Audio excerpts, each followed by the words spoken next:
I mean, I look really small compared to you in this seat, like, because it's lower down. It's all good. We'll get started anyway. Well, I mean, I've said this in every episode I've done, but I don't have an intro for this, but I usually just start by asking a few questions about you. And the reason I wanted to get you on as well was your story is nuts in terms of like what you've had to come through. Yeah. And not your normal 20s. Not your typical, typical couple of years in here for sure. So what's the crack with everything? Like, run me back to the start. What was the... I mean, if I run you back to the start, like, how long do you, if I don't have a watch on, how long do you have, you know? So you're obviously talking about ulcerative colitis and the hospital and, you know, illness and stuff like that. So basically I have Crohn's disease / ulcerative colitis, so it's an autoimmune disease. I've had it, I'm 30 now, which is fucking heartbreaking to say. I just turned 30 and every time I say that I'm like, bleh, you know. But just turned 30, I started getting symptoms of it when I was like 13 or 14 maybe. Yeah. Had no idea what the fuck was going on. Just would be like shitting blood constantly, excuse my language, you know, but there's no other way to pretty that up, you know. The picture, mate. People are like passing blood, like, you know, shitting blood all the time and just constantly exhausted. We get like really bad skin issues. I actually have at the minute, I don't know if you can see. There's like big like abscesses on my jaw, so I was looking at my jaw like 2 days ago and there's like a jawline, and then I looked up today and there's this fucking these big lumps. Yeah. But basically just been having these issues for years and years of having the colitis, absolutely fucking nightmare. Didn't get it diagnosed for a long time. I'd be in and out of hospital, getting different scans, didn't know what the fuck it was. And basically it got diagnosed whenever I was like as bad as you could possibly be, as in nearly dead. But it was something that I dealt with for like 10 or 15 years, partially to blame the medical system and the shit care that you get, because the NHS is a mess. The people in it are brilliant, but the actual system's terrible. And then part of it's the blame of being like a silly macho male who's like, oh, I'll sort that out in a month. Yeah, it'll be fine. He has said for 10 years now, and like missing, you know, appointments and it'll be fine, and training through and shit like that as well. But I had it for a very, very long time, and then it got very, very bad, obviously, in the last couple, well, not the last couple of years, for the last fucking 5, 6, 7 years nearly, it sort of got worse and worse to the... Yeah. Where it reached a head and I near died several times. And that's so common for everyone who has any sort of medical issue that I hear. You're always putting it off. You're always like, we'll sort it later, or it's not a bad thing. I don't need to actually go and see about it and waste my time in hospital and stuff. But what was the worst that it got, essentially? Like when you say near died, like...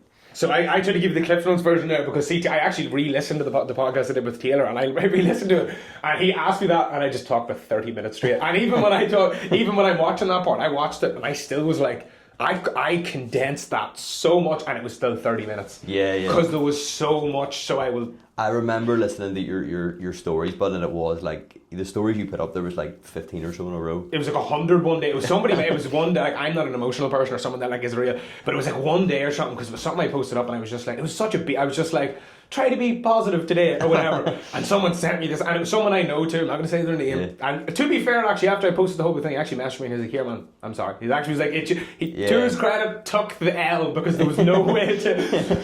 But he basically was just like, "Oh, but you don't know what other people have been through, and like you've obviously been pretty because." When it's seen now, my social media is like all over it, right? But see, if you go back chronologically, I talked about it the first time, I want to say it was like this time last year nearly, maybe a month before that, might have been, maybe, don't know if it was the previous year.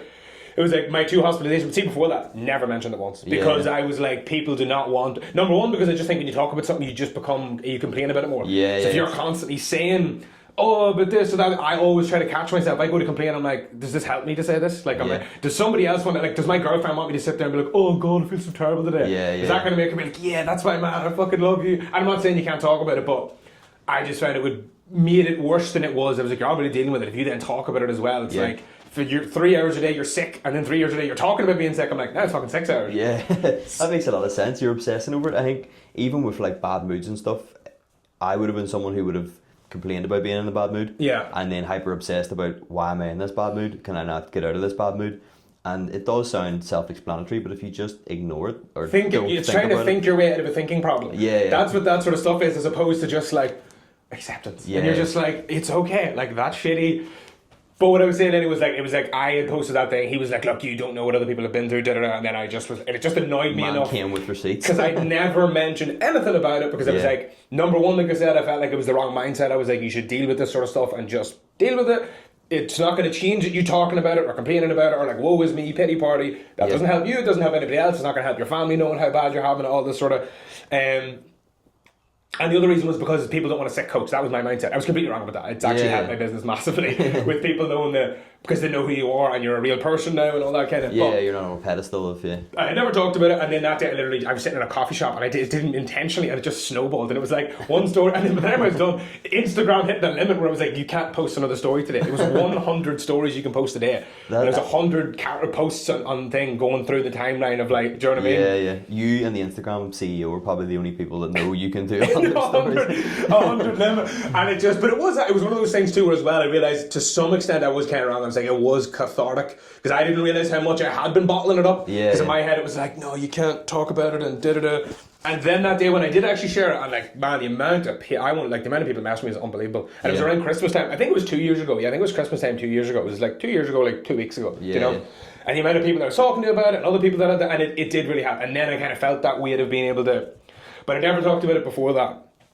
Until he'd said that, and then I just absolutely word vomited the. Yeah, I rate that mindset, but of like not obsessing over it, like in what you said there about 3 hours you're sick and then 3 hours you're talking about being sick. Because if you think about something and you feed it, then it grows. Like, yeah, it doesn't make it any better. It just doesn't. Have you ever complained? I talk to my girlfriend about this too, because my girlfriend would deal with a lot of stuff and it's a difficult childhood and all this kind of, and she would talk like, it sounds very sexy to say this, but women love to talk to other women about their problems more than men, I think, too, which is probably in some ways very healthy. That's probably a good positive thing. That's not a negative. I think it's probably a good healthy thing that we should learn from. Like I said, there was me bottling it up for years, and then the first time I talked to someone I was like, fuck, there was something to that. Speaking about your feelings thing. But I also think there's an excess of it where it's like, I think sometimes you can be dealing with something difficult, and once you've said your thoughts and feelings on it once, it's like, if you talk to, like, she would maybe talk to friend 1, then friend 2, then friend 3, then friend 4, and it's like 3 days have gone by and she's still living in it. And I'm like, you know that like at some point you need to go, give yourself 30 minutes, say everything you need to say, get it all out of the system, and then like click, and then just end the timer and be like, right, I'm not going to talk to. And I really do think that problems are better because you get the expression of like, get it out of the system, talk about it, that's healthy. But if it just is like forever and ever and ever, and with something like a chronic illness as well, or like a real issue it can just become everything, and it's just all consuming. And like I was saying there, it's like it can just become every minute of every day, every week of every year, every fucking, you know what I mean? There's no escape if you just. Sometimes it's like relates to fitness too. Sometimes when clients are struggling with let's say like tracking food or being consistent with food, I find sometimes they're over obsessed about everything and they're hyper thinking about it. And for me, I've got good results with like letting someone just have a matter of weeks away from even thinking about food. Focus on all this other shit, ditch that, and then they come back with a bit of a fresher brain to the problem. Because you do get burnt out just looking at the same. I have a tendency to give people a bit of breathing room when you do genuinely feel like someone is, because people always think coaching is like you're the person that gives people a push and they kick up the hole, and I'm like, my job is to push people 50% of the time, but the other half of the time it's pulling people back because the person's over, and I'm like the amount of times I've messed with someone and I'm like, dude, chill. I'm like, calm the fuck down. Take a couple of days and just don't track, and like you don't need to take the weekend off the gym. Go for a walk, play some video games, chat to you on Monday. And the amount of times where you talk to that person, they're like, oh yeah, that was actually, because it just becomes this like suffocating, and it's obviously different people, different scenarios. Sometimes the person needs the message of get the fuck up and go to the gym and stop, but sometimes it's the opposite, and like you said, they've overthought it and they need that permission to just be like, dude, relax and take that's a breath. A skill in itself, is knowing when someone's going to blow up. Like, you can get people who are really, really on it, but you can also tell like a bit of a blow up is coming, and being able to catch that just in time and say like, put the brakes on, is a very, very good skill. I had a client recently actually that was like, I told him for like a month prior that he was like, you need to end your diet. He went from 240 pounds to like 180 something, and he was like the most stoic, easy going, like everything was and then it was the first time where like every check-in there would be like a new complaint and a new problem, and it was just something that I'd never seen of him. And after a couple of weeks of it, I was like, dude, the diet's done. I was like, you've lost 60 something pounds now, it's time to get into maintenance, reverse it. And him, to his credit, wanted it. No, I'm going to soldier on through. And then he blew up. Not like didn't binge around, but he just crashed and burned one day, and then just messaged me, and I was like, you might know what you're doing. And I was like, it's fucking telling you, because you can't see the picture when you're in the picture. You know what I mean? That's why it's like, even coaches having coaches. I chatted to a girl that was like, why do coaches need coaches? They know all this stuff. And I'm like, it's not the knowledge a lot of the time, it's someone else know, you know what I mean? Being able to see this stuff where you're kind of in the emotions of it, and someone else doesn't have that, and they can just see the truth. You know? The way I just always describe it is like, if you're standing like here, this is a wall, and you're looking at this wall, you're so close to the wall that you can't see how to get around it. But then if you've got a coach that's like standing back here, he can tell you, just walk over here. There's a door frame, dude. That's actually great. I really rate that. That's fucking, yeah, that's If you're very, so very close good. to the wall, all you see is the wall. It's just the perspective, yes, and you're too in it, and the emotions do. Emotions cloud critical thinking and judgments, and whenever it doesn't matter how stoic you are or how fucking emotions are there, and there's something that like I think you'll either be the person that underdoes it, where they just quit on everything, and that's emotions. It's too difficult. Fuck it, I'm gonna go. Or you'll overdo it, and it's only after the fact where you're like, oh, I drilled myself into the floor there, and I burnt myself out with content or business or this or that. It really would have been nice to have somebody else looking at that from the outside, being like, dude, you're doing super well. Pull back 30%, and then you wouldn't have got to that point of where it's just impossible to maintain. That's what I think as well is good about coaching. Most people don't realize is like I would be someone that doesn't really give myself credit or recognize if I do something well.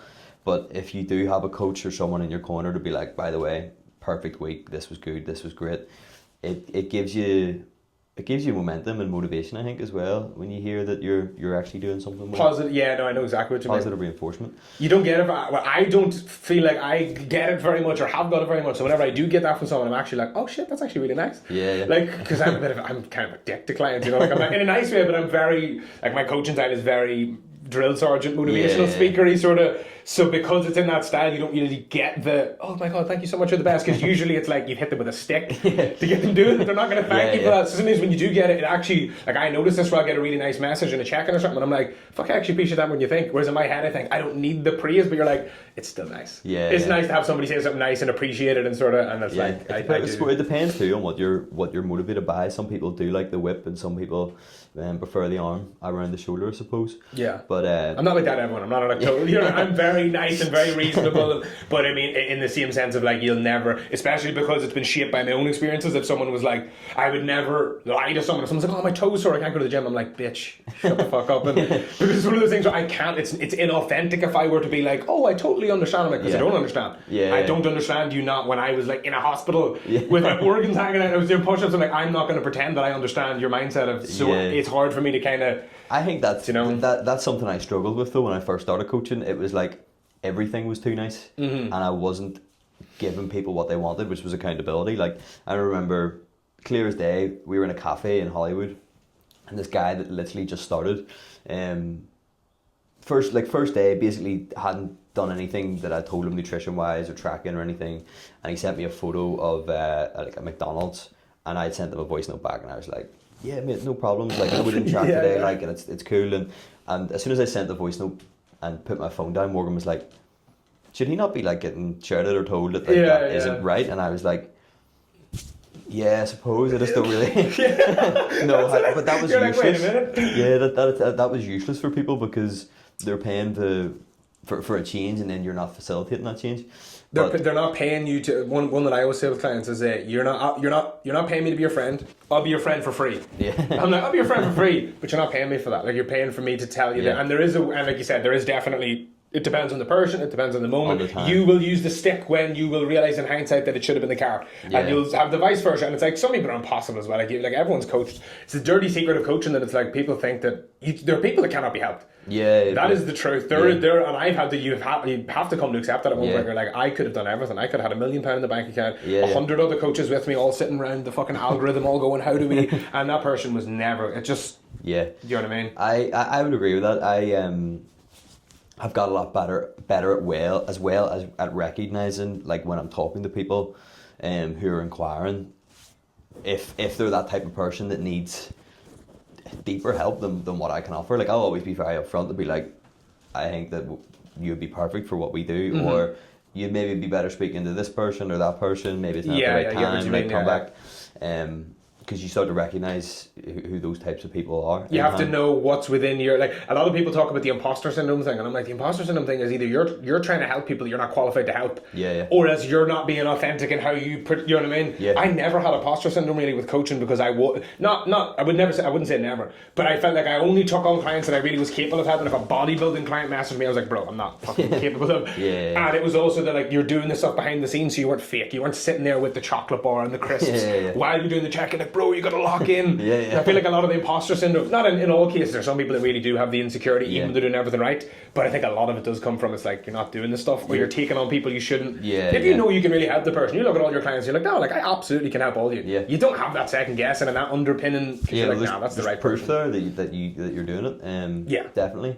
But yeah, some people just it's funny as well, but it's not funny. But I had and I've had a few examples of this. So depending on the type of person that comes on, I'll look at what the biggest thing is they need help with to start with.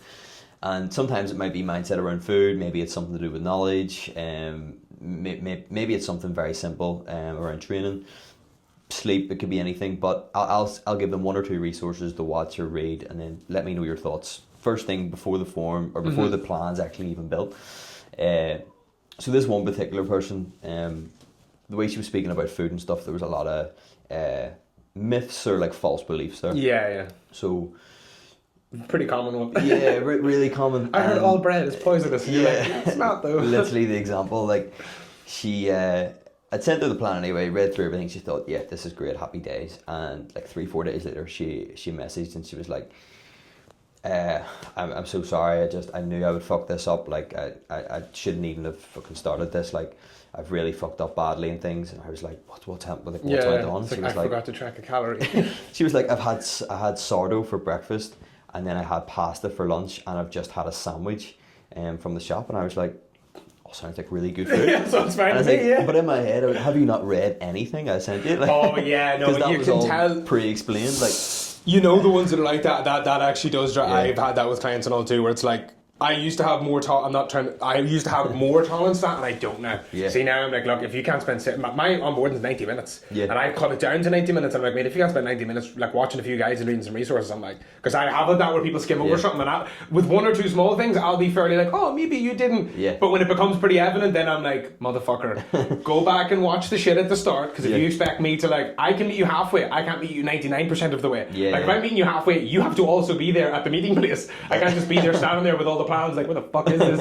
And that's what it's like with people like that haven't. it's a good way to put that. Yeah, It is like, Yeah. I need you also there. Yeah, like yeah. I can. The way that a good one for clients I always think is I steer, you paddle. I think actually Tony might have talked about us about this Right, in yeah. CM. It's like I steer, you paddle. You're doing the hard part, paddling the boat. Imagine sitting up top on the boat like this here, and you just have a wee mat and go, I'll turn left here. That's fucking easy. Yeah, You're yeah. doing the paddling, which is the hard part. But if I'm sitting up there and there's nobody down paddling, not going anywhere. Yeah. And if you're paddling and you have no idea where you're going and there's no navigation or no map, you're going nowhere. Yeah, and it's yeah. that kind of like, if I'm not there, you're going nowhere because you're doing all the work, but you're inefficient with the energy. That's where a lot of people are. Yeah, yeah. They're like, I've been dying or for you're years just in the going gym and straight and not getting to the destination. or else it's me just sitting there with all of the fucking hypotheticals and the greatest blueprint in the world and all the resources, and I'm like, you're not using it. And it's like, it requires me and you both meeting with like, I have to do my part, you have to do your part. If I don't do my part, you're not going to get the result. And if you don't do, and that's that kind of, Yeah, do you know what I mean? It's it when you talk about like some people can't be helped, I think I think of it as just not doing the bare minimum. I think the bare minimum is being honest, number one, and being willing to fail, number two.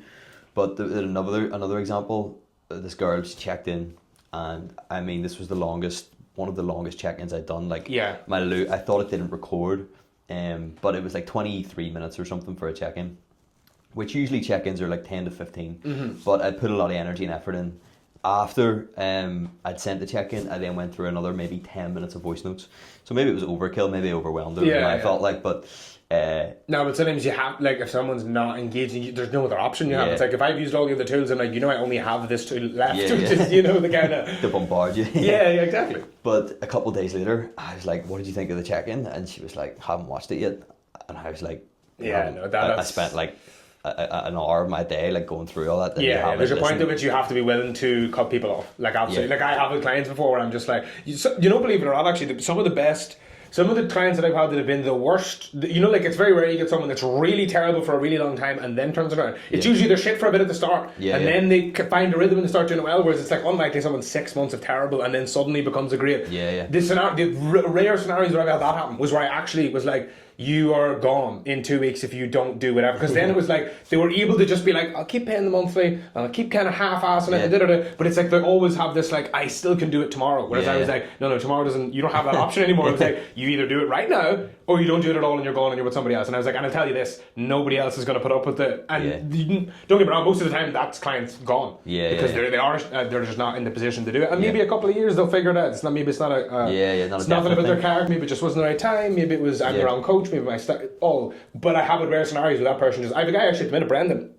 It was exactly that. He was the worst client ever for like the first 2 months, and then I sent him, and I know him, I know him quite well, and it was like you just said, I think I sent him like a 25-minute check-in, and I just fucking rinsed him. And at the end of it, I was just like, you're coming into your 20s, and I was like, here's your 2 options, and I was like, you're going to be overweight and unhappy and insecure, and you're not going to have any confidence with girls, you're not going to, and I was so blunt and so brutal, because I was like, because I was that part, you know what I mean? Yeah. And I was like, oh, you have the other one, and I was like, you're going to be happy, and you're going to be confident, this and that, and he goes, you're going to do, that future's going to be decided in the next 2 weeks. Because I was like, no one else is going to do this with you. No one, because I'm charging him nothing to do because he's a student. I was like, no one else is going to. You're not going to. If you can't do it with me for no money, you're not going to do it by yourself. You can't afford another coach. You're not going to have this other surge of motivation that you're waiting on. I was like, it's now or never. And he fucking lit the board up. Unbelievable. Like, I mean, he sent me a photo of every meal he's had for the last 9 months. He has not. I mean, he sent me like his Christmas dinner photos. He said every day I could open you up right now and show you like just every single meal. He's lost I don't know how much weight, like fucking 4 or 5 stone. But it took that kind of fucking smack because the carrot wasn't working for him to go, oh yeah, shit, maybe this is the... I think that's another element too, being able to accept criticism and not bury the head, because some people do get a bit offended. Whereas if you can realise, what I always say when I'm giving criticism is, if clients are watching this, you'll have heard this exact line, but I always say there's 2 ways you can take this. You can think, Luke's a dickhead, fuck him. Or you can go, you know what, that's a bit of a home truth, and he's saying it because he genuinely cares, and maybe I do need to do X, Y, and Z. Yeah.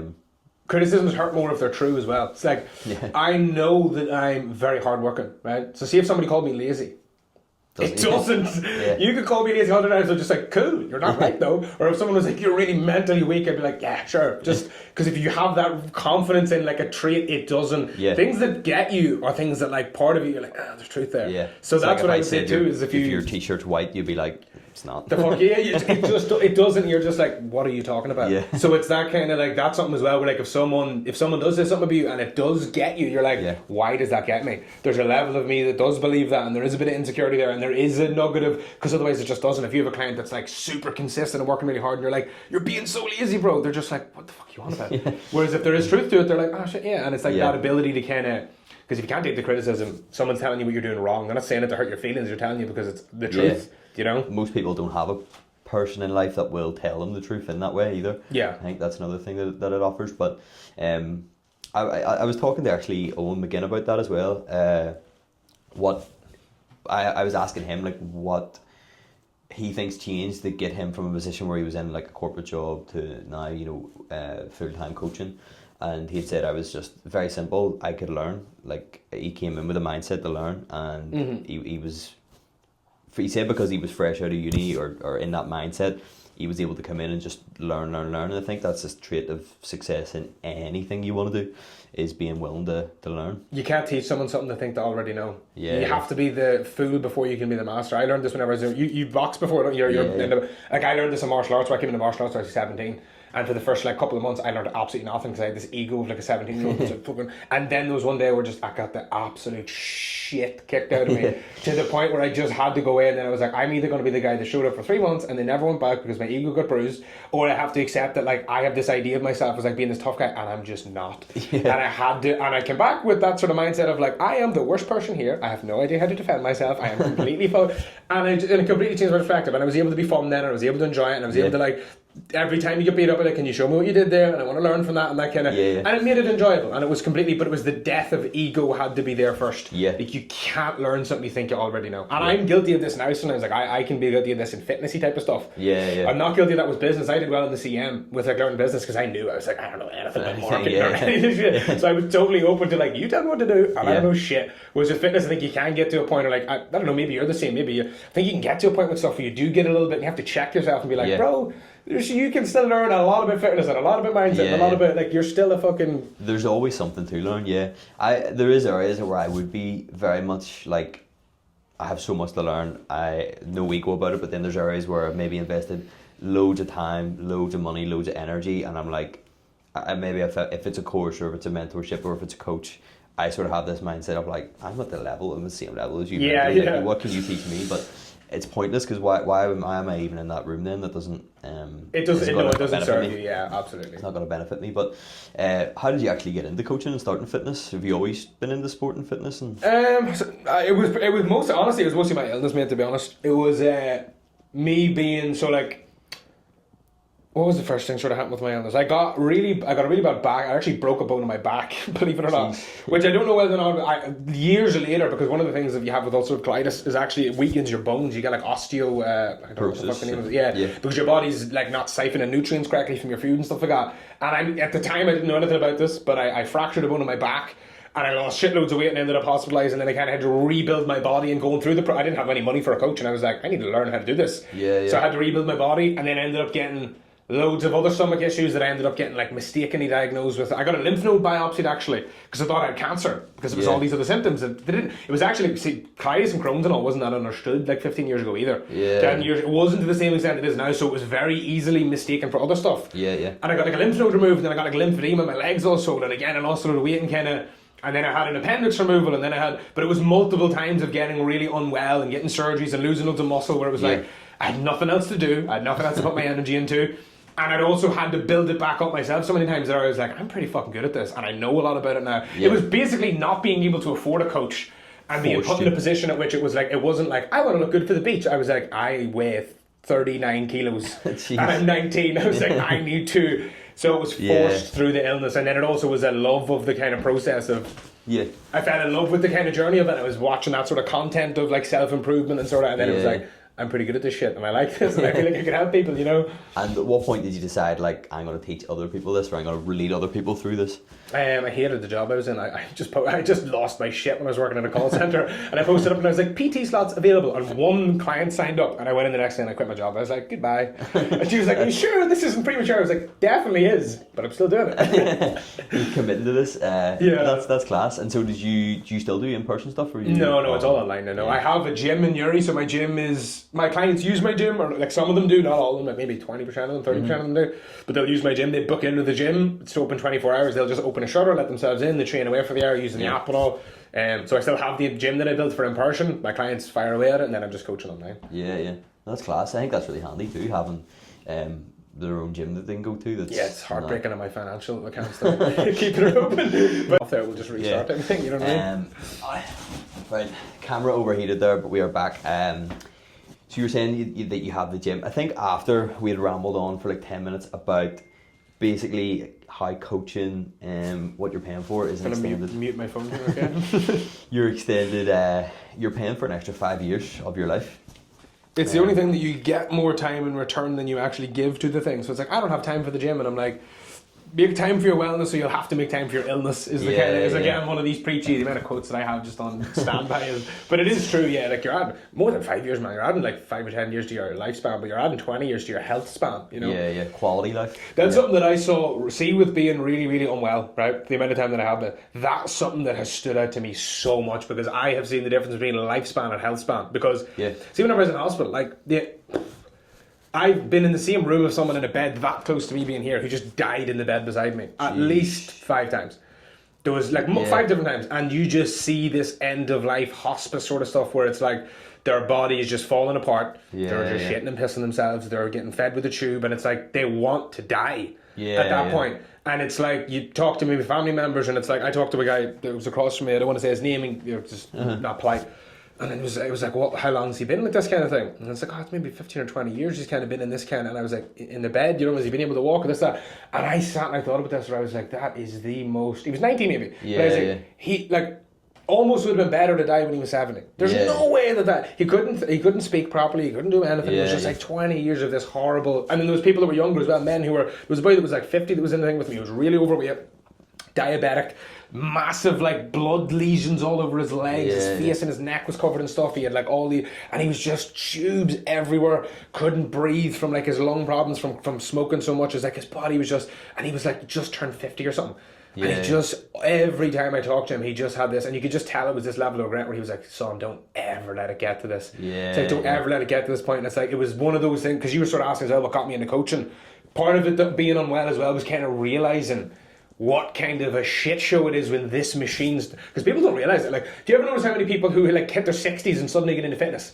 Like the older people who all of a sudden are watching their cholesterol. My mother's doing this at the minute. All of a sudden she watches her cholesterol. All of a sudden she's doing all of the stuff she's supposed to be doing. And she's been fairly healthy. She's exercised her whole life and she's done lots of stuff. But it's like, She's doing it now, and it's because they start to get the feeling of that stuff where they're like, oh, I can feel now what it would be like to be in the body where it's like, I can't control my bladder, I can't get up, like the simple getting up out of a chair, and it's like, you don't appreciate or realise until it's too late the importance of a physically functional body. It's like you have one vehicle to carry your essence through life, and it's like you neglected it your peril, and by the time you realise that you've neglected it, sometimes it's irreversible, and you will just be in that position where that guy's 50, he's never get like, whether he's even still alive now, I don't know, but he's never coming back from that. Like his body was broken at that point, and he knew it. And it was like he could live to 90, but his time of walking upstairs, never again. His time of running, or his time of ever looking at a sport, his time of ever going to a bar, it was gone for him. That part, chapter of his life was done at 50.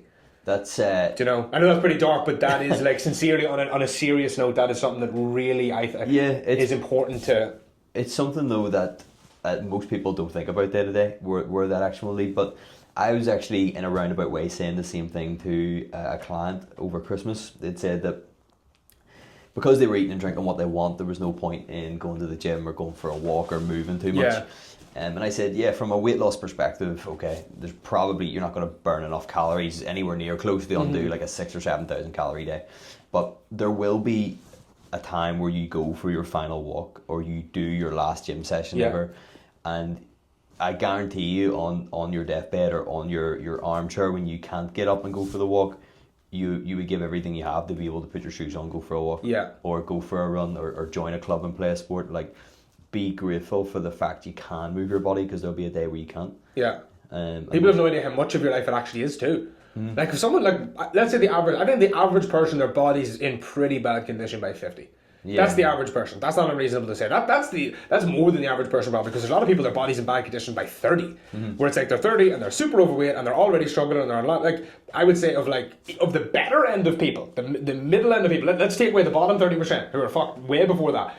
I would say the middle, which is more the average, the middle, the median, that median 50%. By the time they're 50, the body's not in great shape. They're probably a couple of stone overweight on average. I say if I look this up statistically, I'm probably bang on. Probably a couple of stone overweight. Probably don't have great blood pressure. Cholesterol's probably not great. Probably don't have good bone density or muscle strength. They're probably already in the atrophy phase of their muscular, all that kind of stuff. And I'm like, what's the median lifespan in the UK? It's like 85. So I'm like, that is almost the midway point. Can you imagine if someone was like, you're going to be here for 3 hours. For the first 90 minutes, it's going to be solid. For the last 90 minutes, I'm going to electrocute you and kick you in the balls And then for the first 90 minutes, it's like, but if you do something for the first 90, that won't happen. But someone's just like, let me just chill here. Like, you would have a sense of urgency of like, fuck, what do I need to do to prevent that? That's such a good way to put that. It's the fucking truth. It's like this suffering, trapped in your own body, in pain all the time, everything hurts, your medications, you're in and out of the hospital, you can't breathe, and I'm like, and like I said, it's because I've been around those people way more than anybody else in their 20s has. Like, I know way too many 65 and 70 year olds who live in hospitals by first name basis. Do you know what I mean? Go in and be like, I know their daughters, I know their whole families, I know the crack about everything, just fucking arguing about the football. And I've seen that kind of, and they're the same, they're still a 20-year-old in their head, they're still, do you know what I mean? We think of old people as like these old souls, they're like the turtle in Kung Fu Panda. It's like, that's not what they're like. They're still 20. Like, we're all still that child in our head, but they're just the body doesn't stuck in the body. But they still want to go out and run around and chase girls at the bar and do all that. But they just can't anymore. You know what I mean? I think as well. Oh, I had a brain fart there as to what I was going to say. That was me. There was something you were saying actually prior to that, and as you finished, I went to talk and I was like, please don't forget this. Completely forgot. There was one I did with Taylor too, where I did that. I was like, there's 2 things, and I said the first thing, and it goes, I've forgotten the second thing. I do that with clients all the time. We're like 3 things, and then I'm like, fuck, right, what was the third I thing? pause looms and check-ins a lot. And then I'm like, oh, someone called the doorbell. And actually I just paused and sat there like, looking at the screen blankly. But that's what I was going to say. It doesn't have to, the thing is, it doesn't have to be like that either. Like, my girlfriend's grandparents or granny by like mid-60s couldn't really get off a chair, and any time we meet, like we were at the Giant's Causeway, and we were like doing the walk around it up this big hill, and there was this girl from Australia visiting, like seeing the Giant's Causeway, and we were talking to her. She was like 75 and like she was in good condition. She walked up the hills no problem, and Morgan always gets fascinated by like at old age you can do that if you look after yourself. Like, it doesn't have to be like that. There's a guy, Paul, goes to our gym. I mean, this guy looks like mid-60s, I would say, and we would chat to each other like just in passing, and we were filling our water bottles up one day, and just to kill the silence, I was like, oh, you do a lot of training here. And he was like, well, I just want to die healthy. I was like, What a legend. What a move. I was like, what age are you? What do you mean die? And he was like, I'm 83 next week. And I was like, 83? As we got chatting, he was like, do you know any exercises that would help build my legs up for skiing? And I was like, are you going skiing? He was like, yeah, me and the grandkids were going skiing in January. And right enough, he went skiing. This was like last year, like, but it shows you what's possible. Do you ever see I think it was like a marketing campaign. I think it was like a viral thing on Facebook or Instagram or something. It was like I think it was like the Canadian Health Ministry or whatever, but it was like two side-by-side things, and it was like the same old man. But it was like two different lives, and one of them is like he wakes up in the morning, he does this kind of big stretch, and the other one it's like there's a nurse pulls him out of the bed. I've seen that, yeah. And then there's like one of them where he like gets on the bike and cycles down the road, the other one he gets into his wheelchair. Yeah, and it's that kind of people also love with this one too, the sort of lack of accountability of like, oh, but sometimes like my friend or my grandparent ate nothing but shit and smoked their day and lived to 90, and I'm like, I could give you an example of like someone who did everything right and it went terribly, and I could give you the example of the person who made all the wrong decisions in life and somehow won the lottery. It's like that's not really the thing to base your logical inferences across broad spectrums on. It's like, on average, you should be doing it. On average, you should look after your body. On average, and it's like the internal is unavoidable to break down. Like your heart can only beat so many thousands of times before the muscles and the structures eventually fall apart. That's why like a lot of people basically who look after the body super well, it's usually the heart that eventually gives out, because everything else is like, the brain is regenerating still, they're still making new brain cells, their lungs can still process oxygen, their muscles and bones are still regenerating enough to fight that out, but it's just, eventually it's just the heart kind of, that to me is like, I'm like, you literally ran it to the fucking absolute limit where the system is just like, I just can't give you, I can't beat one more time. Do you know what I mean? But everything else they did was perfect. That's the kind of, like your guy literally, he's like, I just want to go until the day my heart's just like, I'm done, bro. That's the height of my... That's it. When you look at it from like a machine perspective, it's like you've got a battery in this thing. The rest of the stuff can all be maintained and upgraded and stuff, but this is like, you've got a battery in that, so... The battery's fine. Yeah, that's actually really good.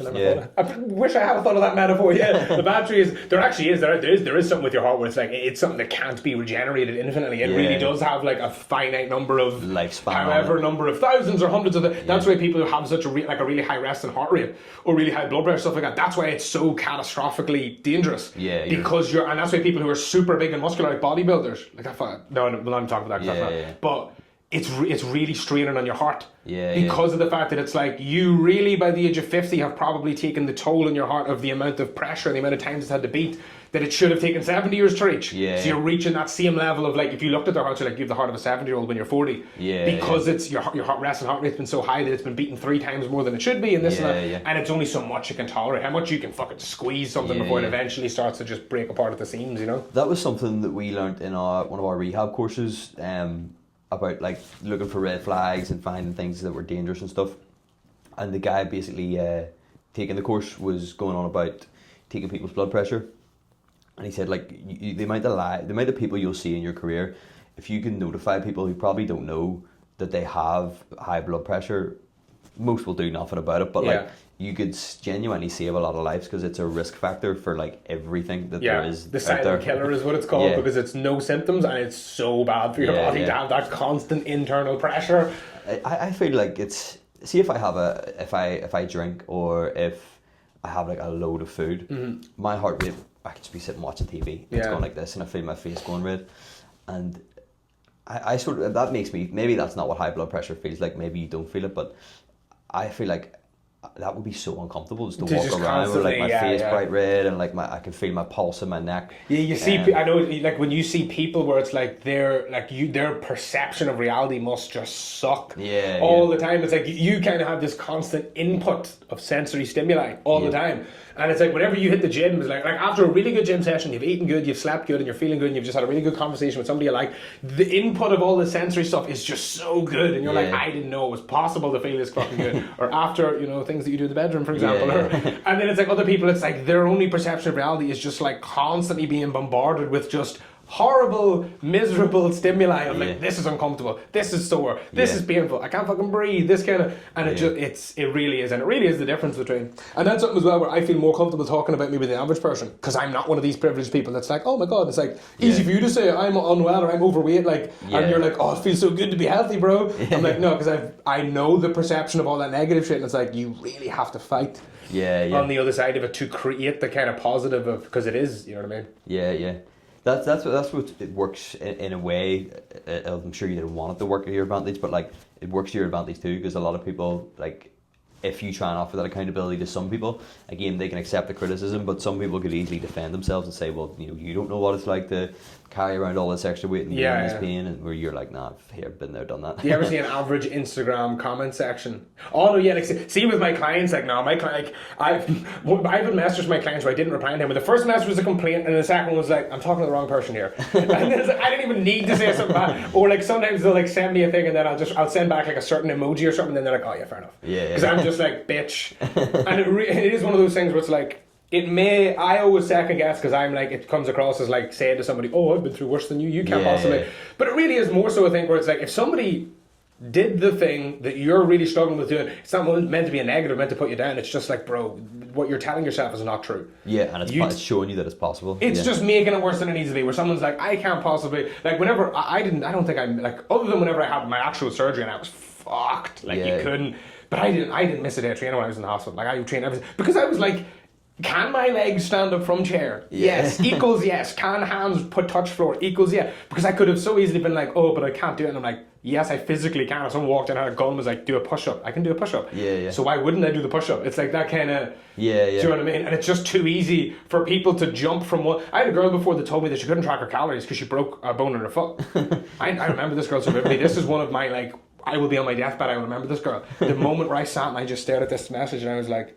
What? She was like, oh, I can't track my calories, broke my foot. I was like, what way are you tracking your fucking calories? Yeah. And it was one of these things where I tried to talk to her and this, but it was just this, people who jump from one thing to the, I'm super stressed at work, therefore I'm therefore I have less time, therefore I can't meal prep, therefore I can't. And then I'm like, you're 35 steps away from that initial, instead of like, the thing you can't do. So like, you can't go for steps if your foot's broke. You can still, I have a guy that just had a shoulder surgery. He's training his legs and his other arm in the gym. Yeah. Whereas other people would just be like, I just had a shoulder, I can't train in the gym. I can't train for 3 months. I was like, yeah, you fucking can. That's 1/4 of your body. It's just the left arm. Yeah. I think people who don't want it, and not don't want it isn't the word, but if some people like the idea of the result more than the want of the actual result, and if that's the case, any reason at all becomes a valid excuse. Like, you could lose your front door key and all of a sudden you can't leave your house today, and any sort of valid reason becomes an excuse. Then there's opposite people who have very valid reasons, like yourself, go the opposite mile. But I sometimes find that the people who've been through more actually, like, I think that I'm really grateful for all the shit that I went through, because I think it pushed me that direction of, it actually made me more, I don't like the word tough, but like more willing to do this. So I think the people who actually can pay more have had actually softer lives. I really do find this trend where it's like more of the people that I know who are like super tough, who don't make excuses, who are always getting shit done, they've been through more shit, and they've actually had that kind of where they're like, fuck, I really know what a bad day looks like. And they have that perspective. And it's like often the people that complain the most are the people who actually have it the easiest. And I'm like, you're complaining about everything. I had a guy there on board there not that long ago, man. I swear to God, it's like, it's just the most cozy, cushy, easy life you could possibly imagine. And you'd swear he was in World War One in the Maginot Line getting blown up with a tank shell. And it was just this kind of, I was like, do you realise how privileged and soft and easy your life, eating chocolate, drinking tea with your feet up in the fluffy pyjama? And I was like, you don't know what, and I just... And there's some of these people I couldn't help. I did a couple of months of them at the end, and I was like, bro, we're better off just leaving this. Like, you know. But it was that easy life had just created this thing of just constant victim mentality. Oh, everything's terrible. And then most of the people that I know who've actually had really difficult shit happen, they have the opposite mindset, and they're way more willing to just be like, nah, fuck, this is pretty easy. You know, I've had a good few of those people that are like, that's a really good way to put it, that you said, like, 35 steps ahead, like, when this happens and then now this, and now that means I can't do this. And I think that's true about those who've had a bit of a rougher experience in life. They're more mentally tough, because, like, if you've had something genuinely horrible happen to you, getting out of bed in the morning when it's a bit cold isn't really a problem. Like, it's not. You're like, this is pretty sound. Absolutely. No, 100%. Where for someone else that is a genuine reason to just skip the gym today because it was cold. Like, that's. How you respond to it's very important too, because like a really good quote that I read that I absolutely loved was, life can either beat the strength into you or beat the strength out of you, and you get to pick.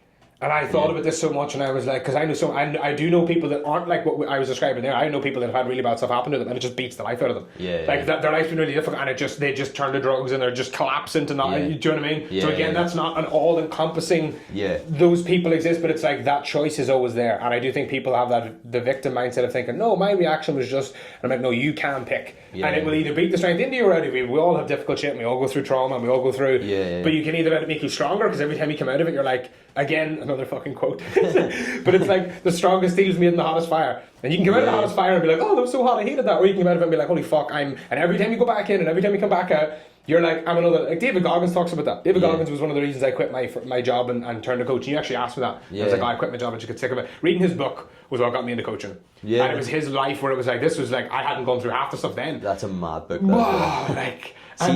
See the part at the end after he tells you like a million different things that have gone wrong. He finds out like about the hole in his heart. Yeah. And you're like, what the fuck? All this shit, and you're like, hole in my heart, this fucking genetic condition that makes like you not get oxygen properly. It was a horrible traumatic childhood ever. Like this, and then it's just all like use it all for positivity, use it all for. It's like every time you do it, his thing was always you come out of it the other side with like more strength. It's like the other side of this. So even now, it's like when I think about maybe the next time I get on well, I'm just like that's another level I'm going to be up. So if I'm 7 out of 10 tough right now, I'm like that's going to make me 7.1, and the next one's going to be 7.2. It's just exactly the same as mental strength is one of those things. I talk about this with clients all the time. You would never be like, oh, I'm shit at content. And it's impossible for me to get better at content. Yeah. What have you done to get better content? Oh, absolutely nothing. You'd be like, oh, I've been really trying to make better content for ages. Then you could say that you're struggling with it, right? Yeah. And you'd be like, oh, I'm really not good at football. I've never played football in my life. You'd be like, well, what do you mean you can't get better at it? You've never even picked up a football. Yeah. But like people are like, oh, I don't have that optimistic mindset or that strong mindset. I'm like, when have you ever practiced or put any effort into trying to change the way you think or trying to be more, do you know what I mean? Like when have you tried to train your brain the way you train your body, or you'd learn a new skill, or because positivity is a skill, like thinking is a skill. And most people are just like, oh, I'm not mentally in that position. And I'm like, have you ever tried to develop a skill? Never. Never once have sat and taken any, even this most cursory moment to try to get what I mean? It's a part of fitness that's missed a lot, is mindset. Well, in a lot of places it's missed, but if you think about it, the mindset is the reason you choose to do the actions. Without the thinking behind it, you wouldn't choose the right actions. It's definitely something I'm trying to lean into a bit more with my own clients. But final question I wanted to ask was, well, 2 final questions.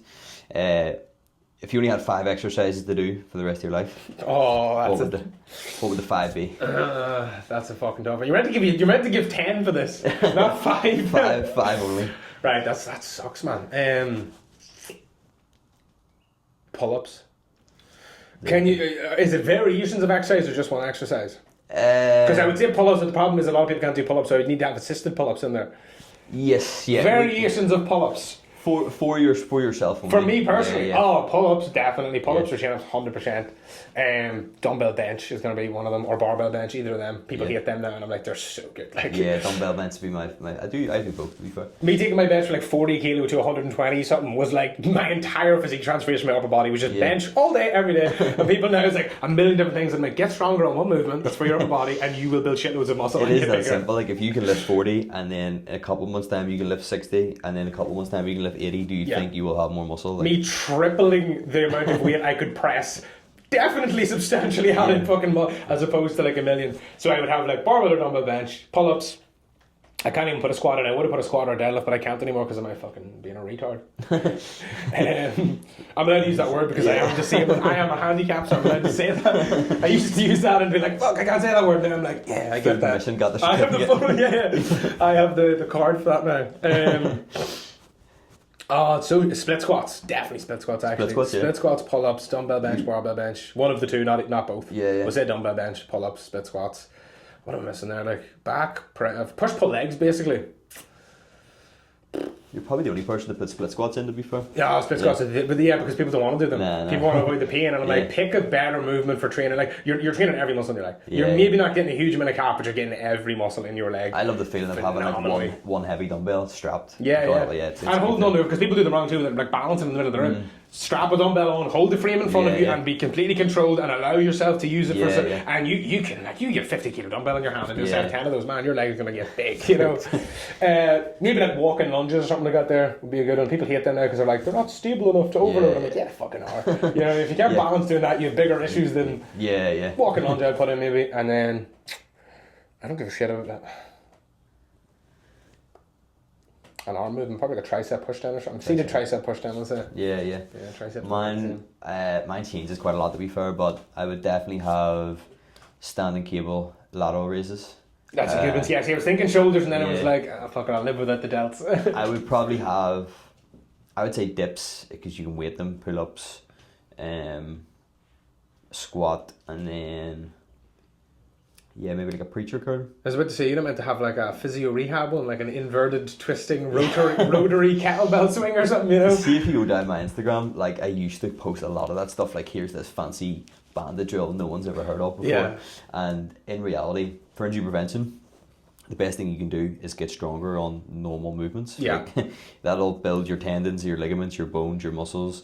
For injury prevention, like, or for injury rehab themselves, like, you know, you could give someone with a bicep tendon issue, you could give them a load of banded exercises. The perfect example of this is, I give this guy back issues and stuff, and I'd give him like banded good mornings. I seen him in the gym, bend down in like a deadlift style. This was a couple of days later, pick up a 20 kg plate and re-rack it, and I was like, can you lift that? And he was like, well, I just did. Like, evidently.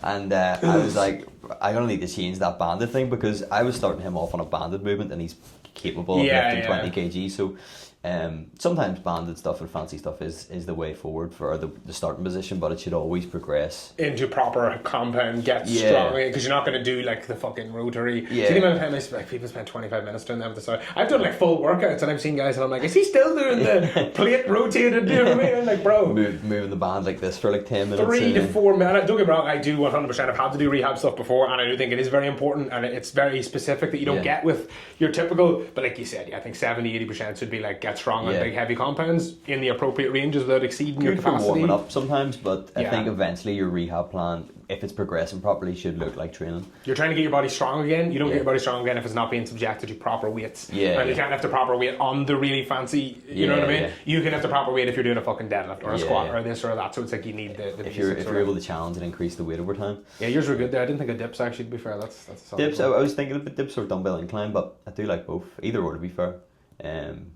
Final question. If you only had 3 meals to eat for the rest of your life, and if it doesn't matter cutting or bulking or maintaining, you just basically keep the same meals, but you just scale the portions up or scale the portions down to meet the calories, what would the 3 meals be? I'm the wrong man to ask that, because I can't eat fucking anything. I would eat ice cubes, steak, lean steak, chicken and rice, and a yogurt bowl, Greek yogurt bowl. Swear to fuck, that's it. Like, see, that's all I can eat. Yeah. Pretty much, I'm like, it's an easy what do you mean if? I can only have 3 meals. I only have 3 meals for the rest of my life. Essentially, no veg, no nothing, so... At least it's simple. What about you? Mine would be probably an egg white omelette mixture with peppers for breakfast. Lunch would be beef mince and rice, and dinner would be chicken and potatoes, probably. No steak, no sweet potato, no nothing like that. The beef mince is the beef. I do like steak, but I actually do prefer mince. Yeah, no, I like steak. Like, I to do be fair. prefer mince. I wouldn't say no to a steak. Like, I do like a steak, but no, sir. I think that is everything. Yeah,